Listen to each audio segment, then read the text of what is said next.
Anytime you're buying insurance, whether it's medical, car, or home insurance, you pick a plan based on the cost of the insurance and how much you'd have to pay before the insurance takes over. So, to understand the true cost, you need to think about the total potential costs. That's the premium plus the maximum you'd pay when you use the insurance. At Purdue, we give you a choice of 3 medical plans. All of the plans are consumer-driven health plans, or CDHPs. The main difference among them is how you're spending your money for healthcare. Do you want to pay more upfront in premiums via payroll deduction? Or are you willing to pay less in premiums and possibly pay more if medical services are needed? To fully understand which plan might be best for you, you have to consider the full cost of the medical plan. First, consider the premium. There's a range of premiums among the plans. While this amount is deducted from your paycheck and you may not immediately think about the cost, it's still part of what you're paying and should be carefully considered. Now, add up the medical costs you generally have in a year.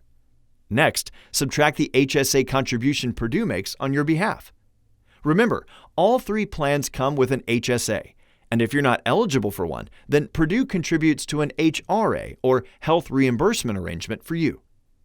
You can use these contributions to pay for some of your anticipated medical expenses. Let's take a look at some examples at how the costs stack up under the 3 plans.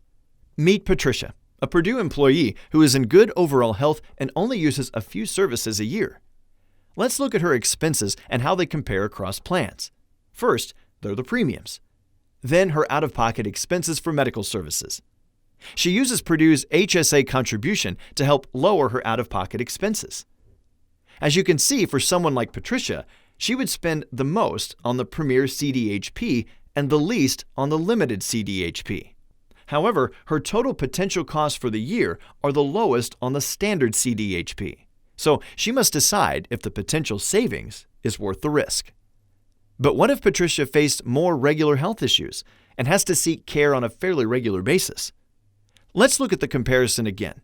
Her premiums are the same, but her out-of-pocket expenses are greater. She used the Purdue HSA contribution to again lower her expenses.